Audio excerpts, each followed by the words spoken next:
Hello and welcome to Geeky Trails. I'm Todd.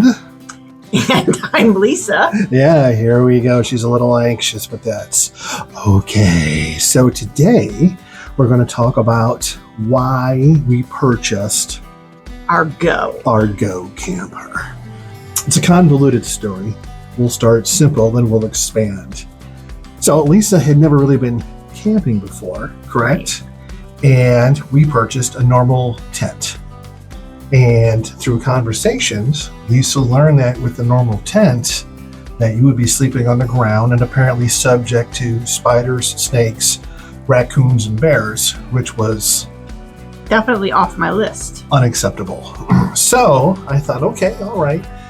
I wanted to camp. I used to do backpacking back in my younger days, and we started looking around. We have a pickup truck, so we thought, okay, Let's look at some options for maybe the bed. I'm sure all of you have probably seen those campers with the tent that pops up in the bed. So we kind of started looking at that. And that kind of started our journey down the rabbit hole, wouldn't you say? Yeah, we did a lot of research. We did. So we said, okay, no tent on the ground. Can't do that. Then we looked at a tent in the pickup truck, which was kind of cool. But also cramped. But a little bit cramped. And then we kind of explored beyond that. And then we kind of looked at there's the truck bed tents. There was the pickup tents.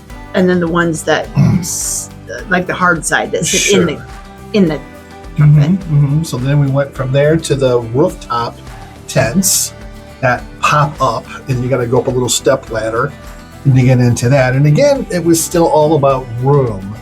And we are a little older, and I'm thinking, man, if I have to get out of this tent in the middle of the night to pee and go down that ladder, I'm not happy. So we said, okay, no pop-up tent in the back of the trailer or in the back of the pickup truck. Nothing on top of the vehicle, though we saw some pretty cool looking ones. It wasn't like, maybe it was back in the day we would have gone that way.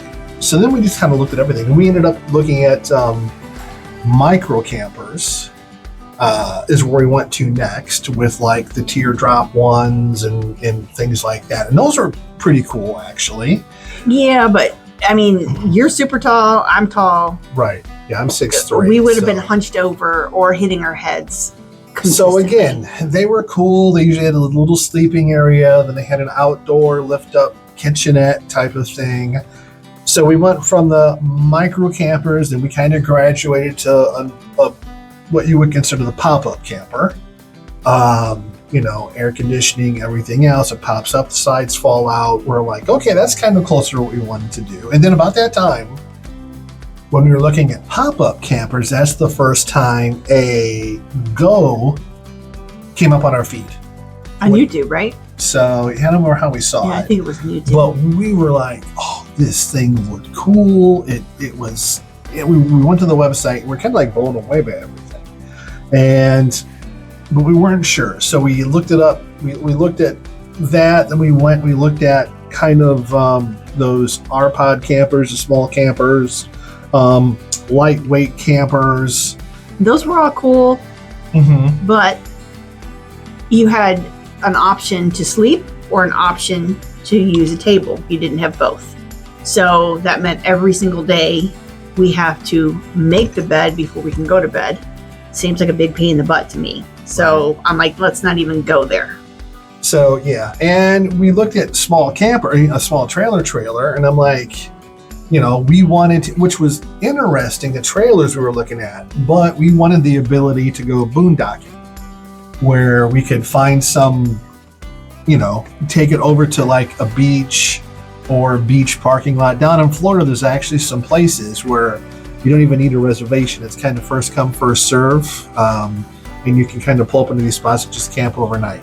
So we're like, we kind of want something that can do that, which kind of led us back to the Go again. So we kind of decided just kind of to pull the trigger and move forward with that. I mean, and we really haven't been disappointed. I think our biggest challenge, honestly, with the Go is cooling in the summer. We are in Florida, and now when we purchased the Go, we got everything.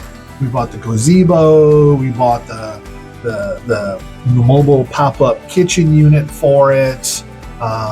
We got all that, which we love it. It's perfect. We like it. We ended up getting a flat top griddle. Blackstone flat top, which is a whole nother thing in itself. That's really cool. I think the package that we actually ended up getting was called the Go All Out. Yeah, that's right. That's right.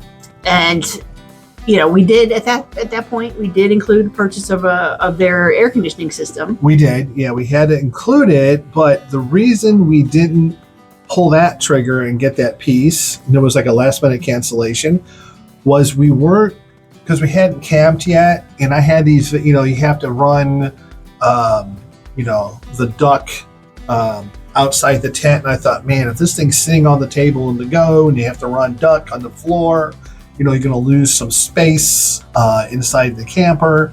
So we thought, well, we'll just kind of get rid of it and readdress it. In fact, we were talking to, I can't remember the gentleman's name that helped us out. How horrible was that? I know, I can't either. All right. Great guy. But he's like, it's something their engineer is kind of working on. We're like, okay, once you get that resolved, let us know, and we'd be interested in that. So we are still tossing about different options for cooling. For cooling. I'm really itching to get back out there and do some more camping, but it's just not realistic right now. And the summer in Florida, it's tough. It's probably, no kidding, would be 125 degrees in that tent. Yeah, it gets a little bit warm.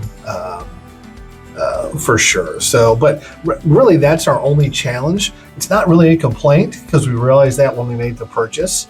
For us, weighing out, well, the other big thing too is we need a place to store it. And because the Go is so lightweight, we can kind of wheel it right into our garage, no problem, which is really cool. So we can store it in the garage, so plenty of room in the garage. We're not great at backing up the trailer at this time. So it's nice just to be able to kind of unhook it and push it into the campsite where we're going. We'll freely kind of admit that. Oh, you knocked it out of the park. Yeah, so I did back up the other day. That's a whole other story. But anyway, that's why we kind of went with the Go. We wanted something that was easy to store. We wanted something that we could kind of maneuver around easily to put it into storage.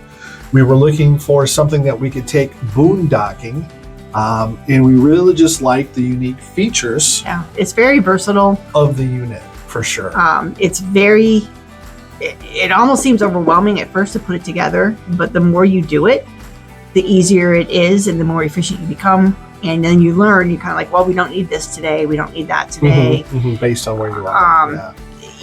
As you go, you'll just learn more and more and more, and everything just becomes so much easier. Almost second nature, for sure. Yeah. So, but anyway, we thought we'd just shoot this really quick video on why we purchased the Go. Throughout the talk, we were kind of throwing up pictures of the different things we looked at. Like and subscribe. We do appreciate it. And remember, home is where your Go goes.